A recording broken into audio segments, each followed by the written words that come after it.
Hey, Kevin. Hey, Dean. Kevin, so let folks know a little bit about you and then answer this question for me.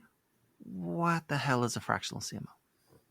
Okay, well, I am a career marketer for over 30 years. I guess that's dating me a little bit.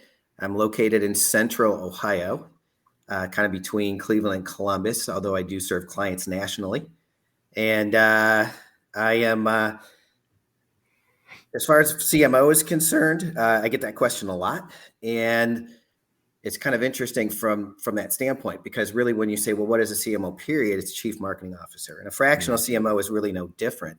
We lead the marketing function for your organization or company. We just don't do it on a full-time basis. And I don't sit in an office like your full-time employees do typically. So from that standpoint, we would do the exact same thing pretty much that a full-time CMO would do.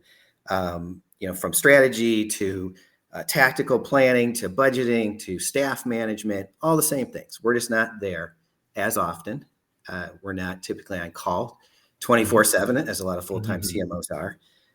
So that takes a little bit of adjustment for most companies. And so, yeah, that would be my main answer to that question. Okay, so let's start off with our standard fractional CMO in the 90-Day Win podcast hypothetical, okay? Today's day one of a brand new 1-year engagement with a brand new client. Right. Tell me about the first 90 days of that kind of engagement. Like, what do you do? What do you try to accomplish? What do you look for? What problems do you normally see? What do the first 90 days look like from the fractional CMO's point of view? So from my standpoint, we have a very formal process as far as those first 90 days are concerned. And I should mention too that I primarily have a concentration on CPG companies, industrial/manufacturing companies, but I've served clients of all kinds. So I kind of left that out in the intro. And ultimately those first 90 days are critical, because that's where we are creating our strategy. We're doing a ton of discovery. It's very formalized. We follow the same discovery process with every client. I typically then write a long form strategy, a Word document, and that can average between 80 and 100 pages. So it is very in depth. And I try to cover everything and anything I possibly can, whether I learned about it in the discovery process or it's something I've done on my own over the years that I know I need to include in that strategy. And so from that standpoint, the strategy itself, once that's complete, then we do a tactical plan. So, the strategy says we should do digital marketing, right? Okay, well, what are actually the parts included in your digital marketing efforts? And we're going to be very specific. It's Google Ads, it's Microsoft, this is the budget for this. This is when we're going to do it. This is what we're focused on. All that kind of stuff, the nitty gritty that then gets handed off ultimately to somebody that, say, would be a marketing manager that may be working with me, a project manager. They're going to execute all that, but I'm going to keep tabs on everything. But so I'm a little ahead of a lot of times that part of it. The tactical implementation doesn't happen a lot in those first 90 days. I would say for the most part, if anything does, it's like digital advertising. Coming back to that, it's relatively easy to get out there. It typically provides good results. If we're just doing text-based, we get some ads written. Obviously with a lot of AI being incorporated into those platforms, they're semi-writing it for you. But for the most part, I usually try to set that expectation that first 90 days is foundation building. And so the expectation is we're not just coming out of the gate running on day one. There's a lot of homework to do and a lot of prep to do. All right. Makes sense. Kevin, I'm sorry, Gil. Hi. Hi, Dean. Okay. So Gil, tell folks a little bit about you. And then I'm going to pose the same question, which is, what do you normally see or try to accomplish with your clients in your specialty in the first 90 days of a new fractional CMO engagement? Sure. Hi, everyone. I'm Gil Rogers. I'm a fractional CMO. I work with clients in the higher education space. Those firms often have a great story to tell, but they have a hard time breaking through. So I spent my entire career in this space in different roles in higher education specifically. So I know the market really intimately. And while it can be hard for tech companies or managed service companies to create reliable growth when they sell into education, I help them to solve that problem. So when I'm working with a company in the first 90 days, I think one of the things that I look to do is really to outline an action plan to address the key challenges. They're most of the companies I work with are bringing on a fractional CMO because they don't necessarily have the resources for a full-time hire, plus the ability to implement the plan that full-time hire would need to do to be successful. So what I do with my clients is I outline what those key challenges are and identify what the quickest wins are. So for many of my clients, it is understanding what their brand voice and messaging should be, from that initial outreach of a BDR to the Right. sales rep to that customer support rep, and really helping them to identify what the key challenges are so that we can then implement a plan from there. Okay. So let's stick with that for a second. Imagine I'm the CEO of this client. Okay. I probably had to convince somebody to put aside the spend on a whole year of a fractional. Maybe I only need to convince myself, but I still need to convince somebody, right? Budget's been allocated. You've started work. It's day one, right? Or another fractional CMO if you prefer started work. I'm not saying you normally prefer that another fractional CMO is working on the Sure. client. For your answers purposes, do what you want. Okay, so here's my question, and you can answer it in one of two ways.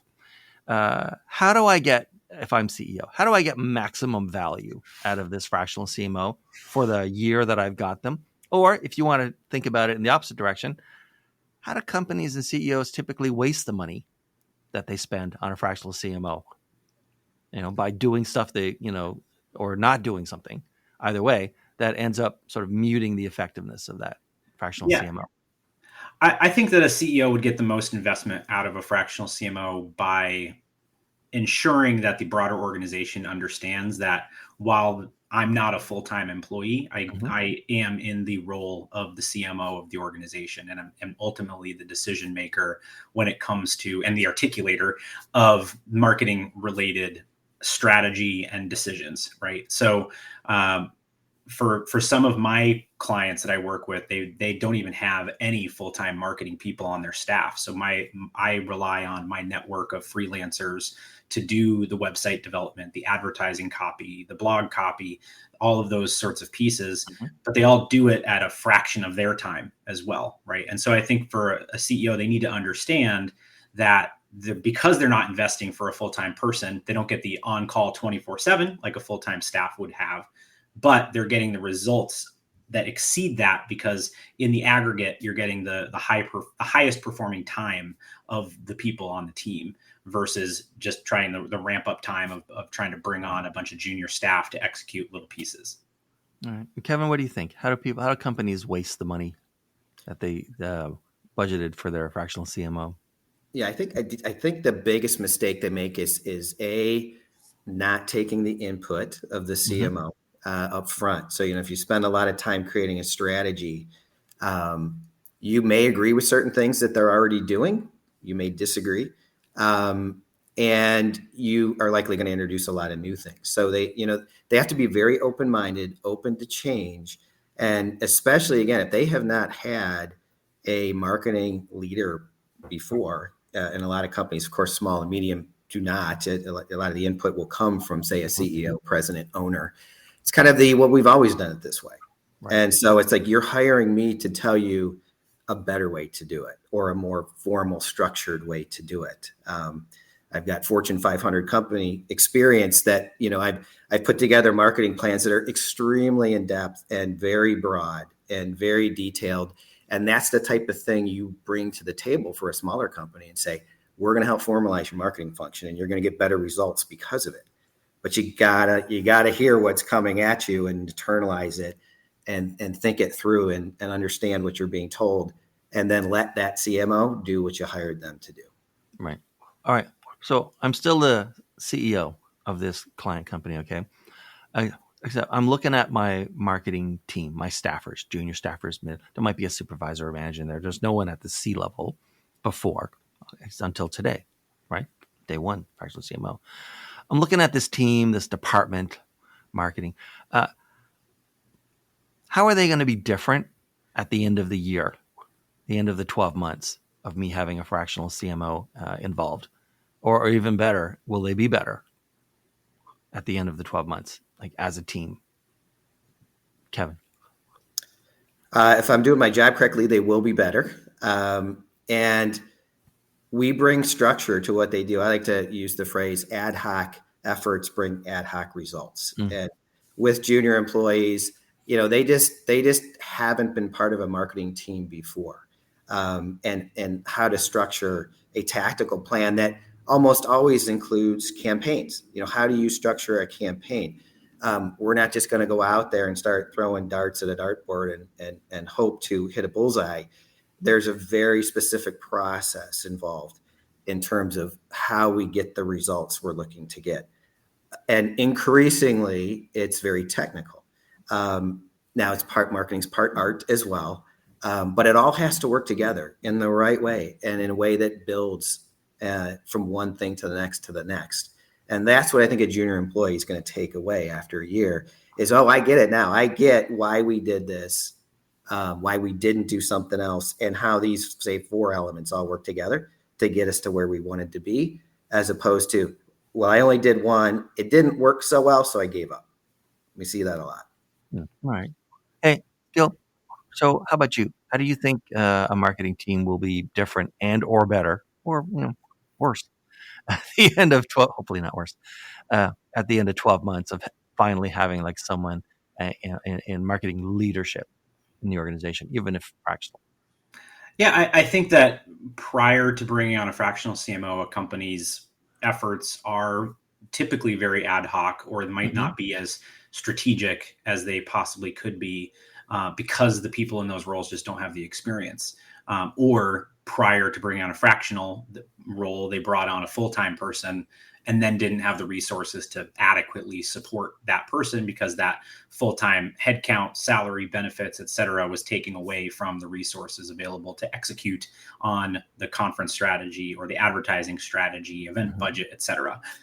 So I feel like at the end of a 12-month engagement with a fractional CMO, a company should have tangible results that are superior to that full-time staff with a junior person, because you have that higher level of strategic support.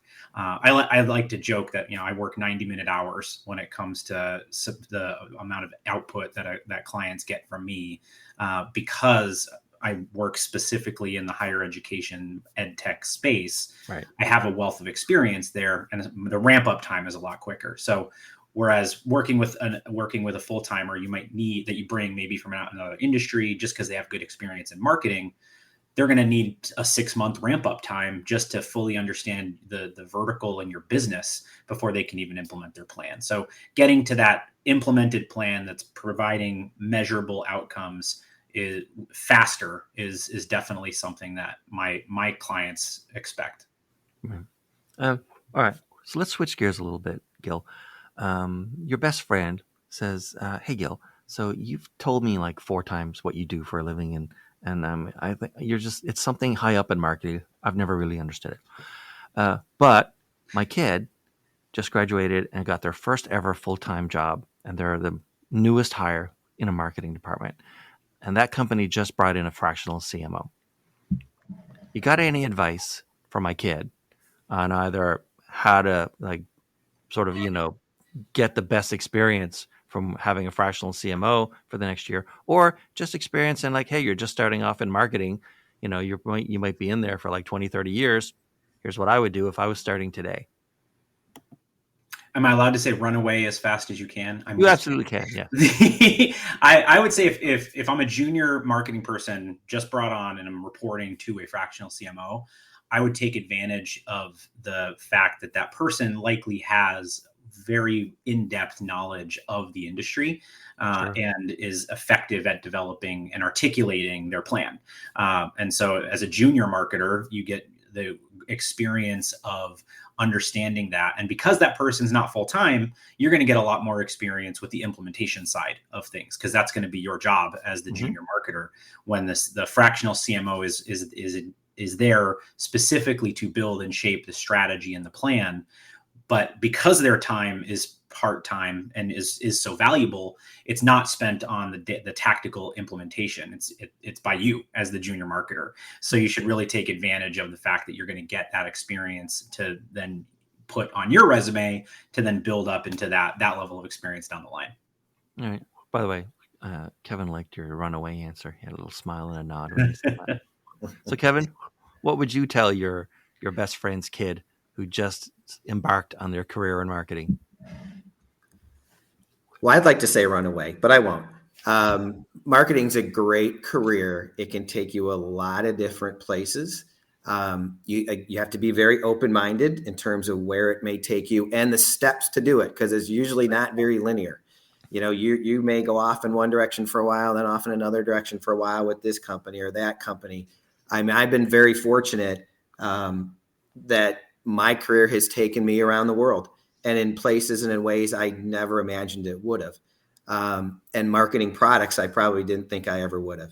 And so you basically, you have to commit to it for the most part. It's kind of interesting that, if you're a career marketer and you see yourself as a career marketer, then you want to stay in marketing. Now, I'm not saying that that's, it's always great to have other experience in other functional areas of a company. In most big companies, they're going to move people around that get into the executive ranks into different functions, including marketing and operations and human resources and stuff like that. So I'm not saying don't do that if given the opportunity. But if you really see yourself as, hey, I'm a marketer, I want to be a marketer my whole career, just take advantage of everything you can in terms of what's available to you. And that's including if you have a fractional CMO working for you.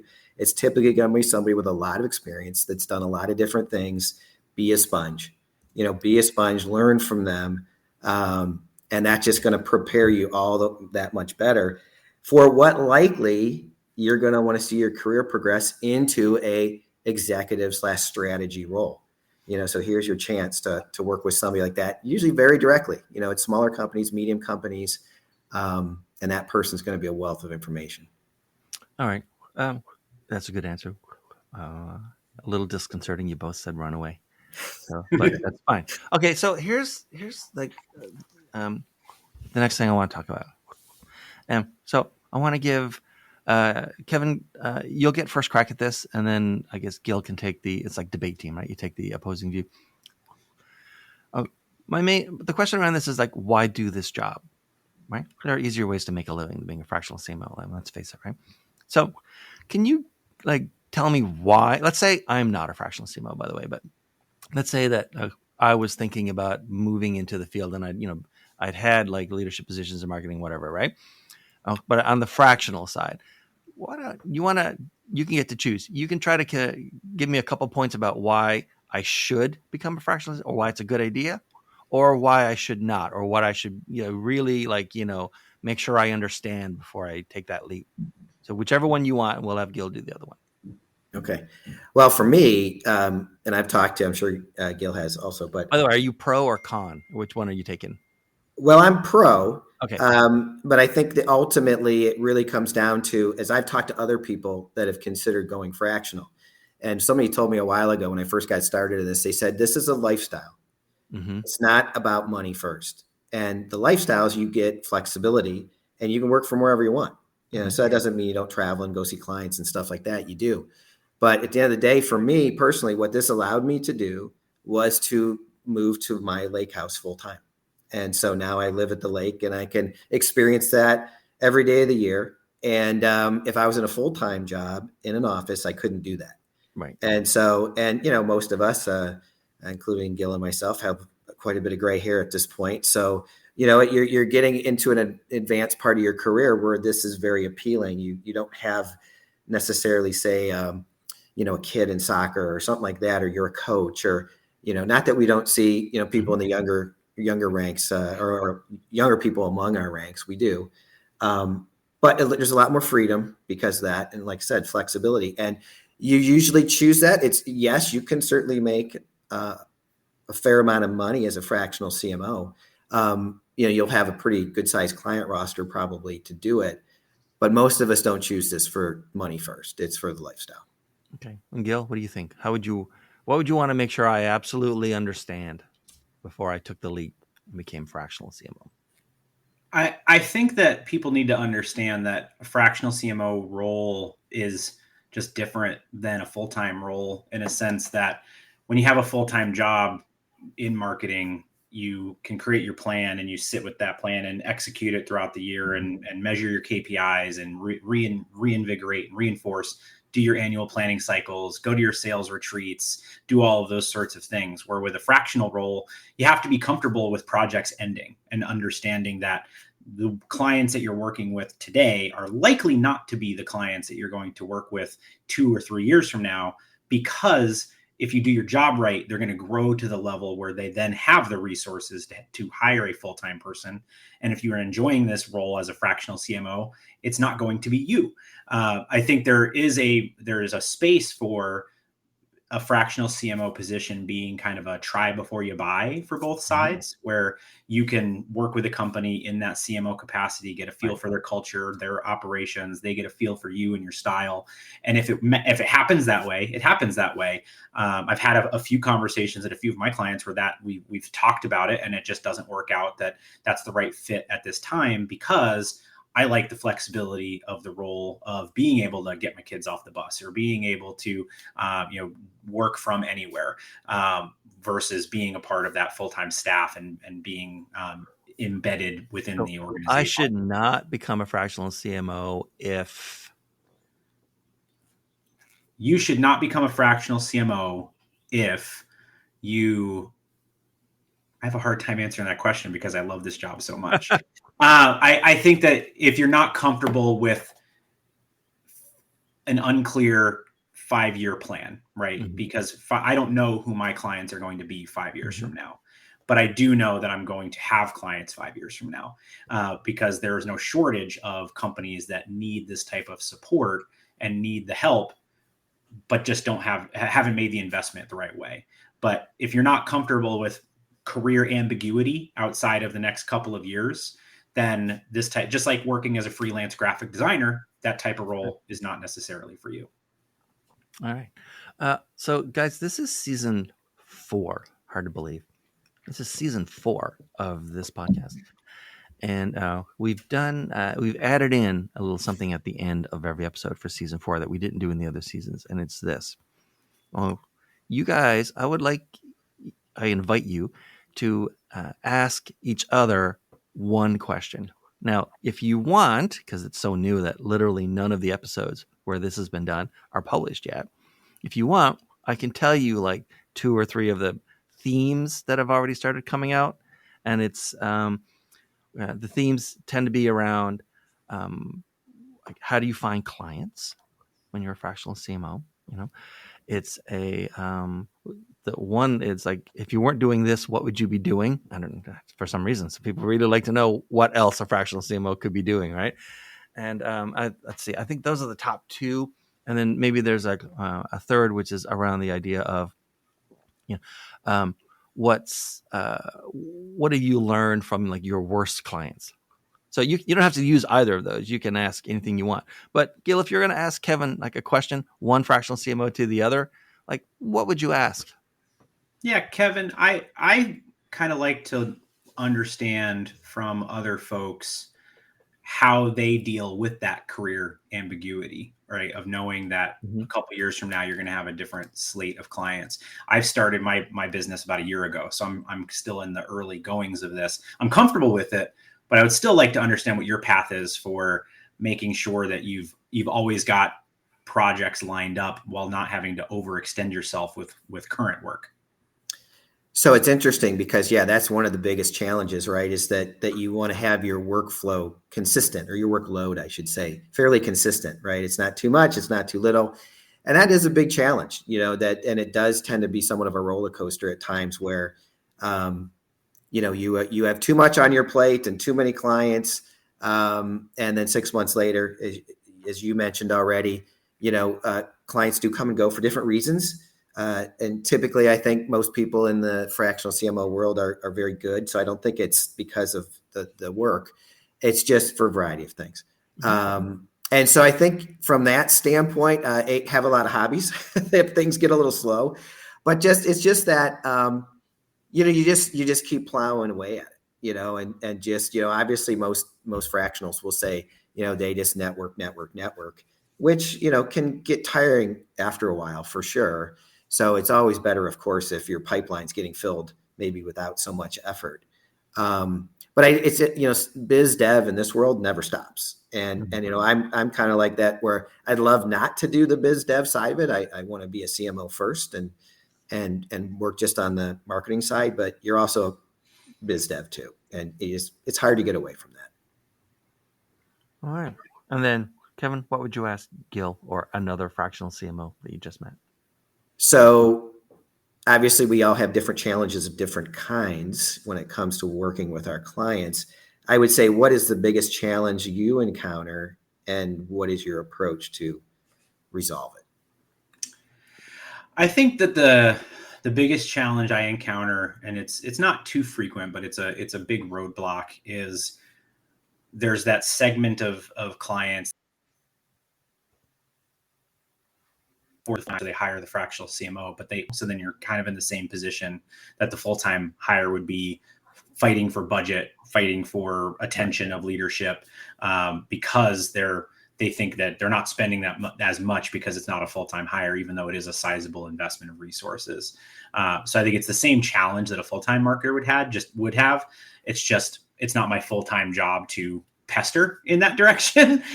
So then you kind of can settle into more of an advisory role type of a position versus a planner and executor, which is another way of being a fractional CMO, right? Is just being the advise and support type of a group. But I think that's my biggest challenge when I run into that with partners over the past year or so, is helping them to understand that they still need to invest in the execution of plans, even if they're investing lower on the staff component. All right. Well, those are good questions. Okay. Well, guys, thank you so much for your time today. It's been great having you. Kevin and Gil, thanks very much. Thank you. If you're watching this, you're probably watching it on a clip, because that's how it tends to go. So, hi. If this is your first time with us, there are thousands of clips at this point, I think, available. So hopefully there's a lot of good stuff for you to dig through. And other than that, just thanks again, Kevin, and thanks again, Gil. It was great having you guys, and we'll see everybody next time. Bye.